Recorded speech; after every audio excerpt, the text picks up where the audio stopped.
자, 오늘 말씀은 부르심의 순종이라고 하는 제목을 가지고 하나님의 말씀 보도록 하겠습니다. 출애굽기 4장 10절부터 17절에 있는 말씀입니다. 오른쪽 화면에 있는 것처럼 모세가 부름받은 장소는 시내산이고, 시내산 위에 청명한 산이 있고, 또 그곳에서 떨기나무 가운데서 불을 받았습니다. 이제 부름받은 모세가 이제 하나님께서 부름을 받았을 때 5번이나 거절을 합니다.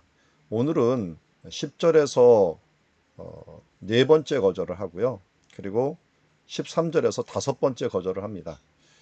정말 대단한 거절이죠. 하나님께서 쓰시는 자, 이런 것 때문에 차라리 모세는 더 내가 원한 게 아니라 하나님이 보내셨다라고 하는 분명한 소명의식을 가질 수도 있었을 것입니다. 그런데 모세가 왜 이렇게 자꾸만 거절을 하는 것일까요? 어떻게 보면 하나님께서 쓰시는 사람은 다 비운 사람입니다. 그 전에 모세가 자신이 자신의 방법으로 행할 때 하나님은 그의 일들을 진행시키지 않았습니다. 그런데 이제는 하나님께서 하신다고 하는데 모세는 자꾸만 나는 못한다고 합니다. 아마 저는 다 비운 자의 부작용이 이런 것이 아닌가 하는 생각이 듭니다. 모세는 80세가 되어서야 이제 다 비울 수 있었습니다. 그러나 너무 비우다 보니까 자신감이 없어졌죠. 우리도 가끔 우리가 다 잃은 다음에야 이제 하나님밖에 없구나 하는 생각을 가지지만, 그렇게 될 때 때로는 부작용이 나는 할 수 없다라고 하는, 뭐 말에도 자신이 없고 또 건강에도 자신이 없고 행동에도 자신이 없다라고 하는 생각을 가집니다. 여기서 모세는 하나님이 보내신다고 하니까 나는 본래 말을 잘 하지 못하는 자니이다 라고 얘기합니다. 사도행전 7장 22절에 보니까 모세가 애굽 사람의 모든 지혜를 배워 그의 말과 하는 일에 능하였더라 라는 걸 보면 말을 잘하지 못하는 자라는 말이 좀 이상한 것 같아요. 그런데 이것은 또 맞는 말인 것 같아요. 왜냐하면은 16절에 보니까 그가 너를 대신하여 백성에게 말할 것이라. 모세가 자신이 없었던 것은 애굽 왕이 아니었습니다. 모세가 애굽 사람의 모든 지혜와 말을 배웠는데 히브리인들하고는 틀렸어요.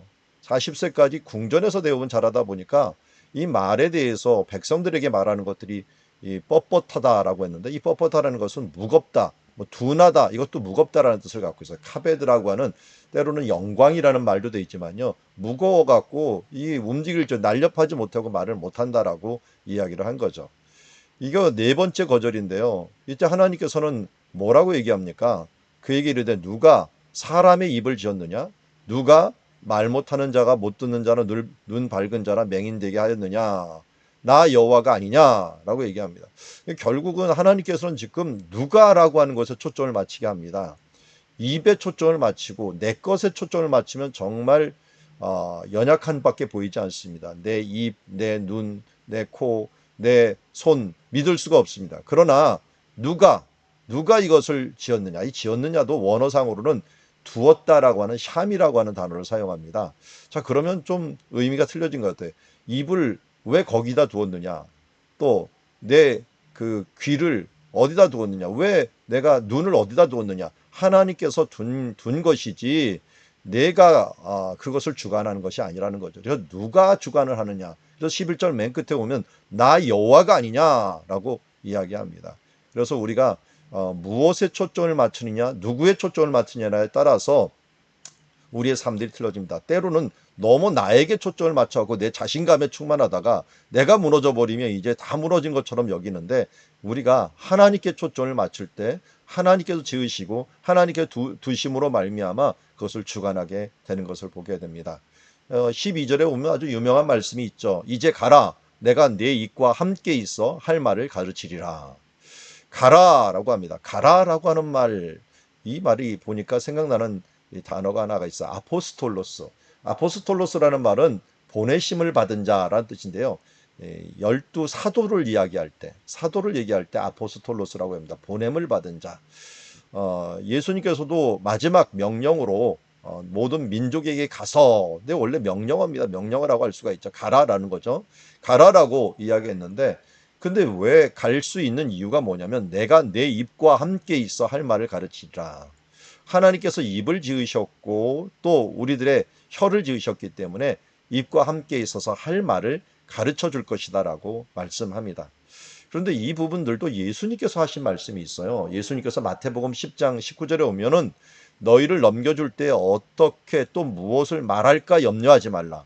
그때 너에게 할 말을 주시리니 말하는 이는 너희가 아니라 너희 속에 말씀하시는 이 곧 너희 아버지의 성령님이시라 라고 얘기합니다. 결국 우리에게 성령님을 보내주셔서 우리의 입과 할 말들을 알려준다는 것입니다.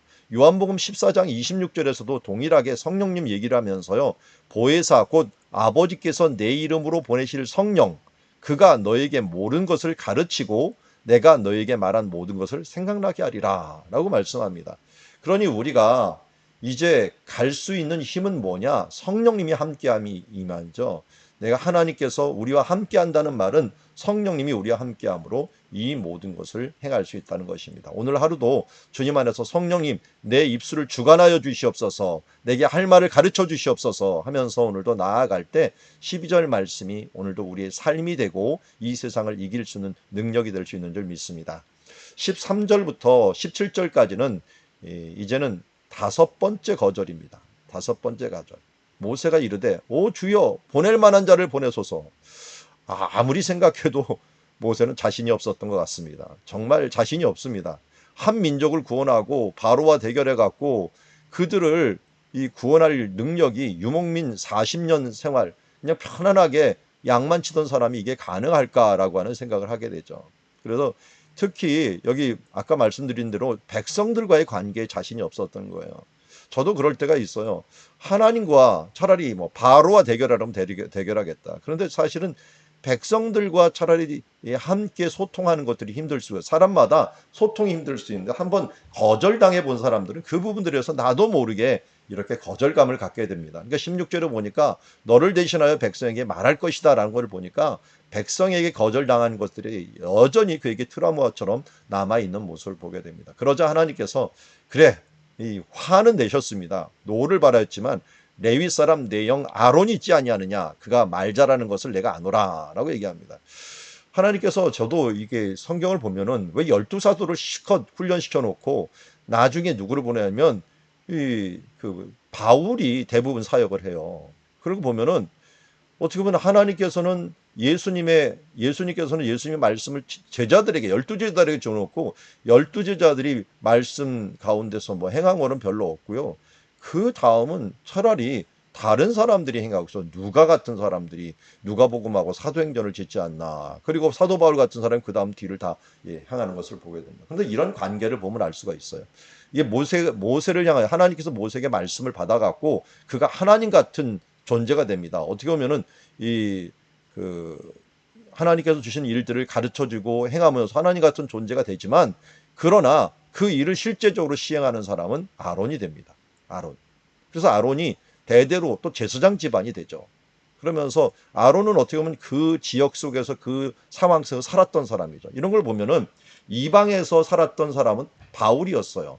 바울은 이방에서 살았기 때문에 그들에게 말 잘하는 자로 그들에게 보냄을 받은 거고 사실 바울의 말은 누구의 말이었습니까? 예수 그리스도의 말이기도 했지만 스데반이 죽으면서 그를 위하여 했던 말이니까 스데반의 그 신앙과 그 부분들을 또 이어받은 사람이라고 할 수가 있죠. 그래서 우리는 모세가 다 하지 않은 것처럼 아론이 또 그것을 한 것처럼 또 아론 누가 있어요? 그의 아들들이 또 그것을 비누아스 같은 아들들이 그것을 진행하게 되죠. 우리가 이런 부분들을 볼 때 정말 하나님께서는 우리에게 사람을 붙여주시고 함께 일하기를 원하신다라고 하는 부분들을 우리가 알 수 있고 또 그것에 익숙한 사람들을 통하여 일하게 하신다라고 하는 부분들을 알 수가 있습니다. 그래서 너는 그에게 말하고 그의 입에 할 말을 주라.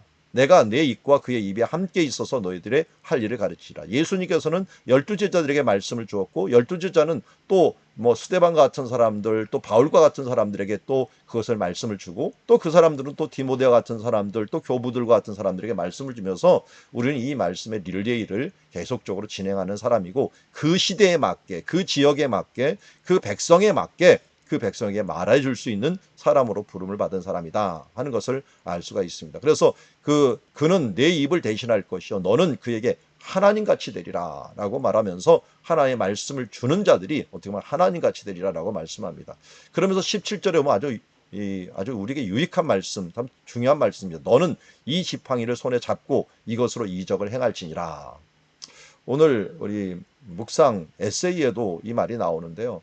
내 손에 있는 것이 무엇이냐라고 말하는 그런 제목의 에세이가 있었는데, 이 지팡이를 손에 잡고 이것으로 이적을 행하라. 이 말씀을 묵상하다 보니까요. 그럼 내 손에 있는 지팡이는 뭔가? 이게 봤더니 이 지팡이는 결국 뭡니까? 하나님께서 이적을 체험하게 했고 또 기적을 보았던 그런 지팡이 아닙니까? 내 손에 그런 기적을 체험했던 지팡이가 뭘까 봤더니 내 인생에 가장 큰 변화를 일으켰던 것이 하나님의 말씀이더라고요. 그러고 보니까 우리 모두에게 이 말씀이 있어요. 뭐 영접하는 자, 곧 그 이름을 믿는 자들에게는 하나님의 자녀가 되는 권세를 주셨다. 이 말씀 하나가 내 인생을 변화시켰고, 또 힘들 때마다 제게 주었던 믿는 자에게 그 하나님을 사랑하는 자, 그 뜻대로 부르심을 입은 자들에게는 모든 것이 합력하여 선을 이룬다라고 하는 이 말씀이 저를 붙잡고 제 인생관을 변화시키기도 했고, 또 이 견실하여 흔들리지 말고 주의 일에 더욱 힘쓰는 자들이 되라. 이는 너의 수고가 헛되지 않은 줄 알미라. 이 말씀 같은 뭐 고린도전서 15장 58절 같은 말씀들이 제가 사역에 지쳤을 때 힘이 되었던 그런 기적의 말씀이거든요. 제 인생을 변화시키고 제 생각을 변화시켰는데, 우리에게는 이러한 말씀의 지팡이, 말씀의 검이 있는 거죠. 그러니까 우리에게 없다라고 생각하지 말고 우리에게 있는 이 지팡이를 잡고 이적을 행하고 또 이 세상을 이기는 자들로 살아가기를 원합니다. 앞에 있는 배경을 보니까 이런 식의 배경이 있어요. 제가 이거 참 오래전에 찍었더만요. 2005년에 찍었는데, 이 시내산에서 해가 뜰 때, 해 뜰 때 보는 것들이 많지 않은데, 해 뜰 때 보았던 장면이고, 우리 교회 부목사님과 같이 가갖고 그것을 해 뜨는 때 보았던 그 배경을 봅니다. 이곳에서 아마 모세는 이렇게 고민하고 있었을 거예요. 근데 고민하고 하나님께 자꾸 못한다고 했지만 하나님께서는 오늘 네 번째 거절에 입을 만드신 분이 누군지에 너는 초점을 맞춰라. 그리고 너는 내 지팡이, 그리고 이 말씀의 검과 같은 하나님의 능력의 지팡이를 사용하라 라고 말합니다. 오늘도 우리가 지치고 힘든 일들이 있지만 하나님을 바라보고 또 우리에게 주신 말씀의 지팡이, 능력의 이 검을 가지고 승리하는 오늘 하루가 되기를 주의 이름으로 축원합니다.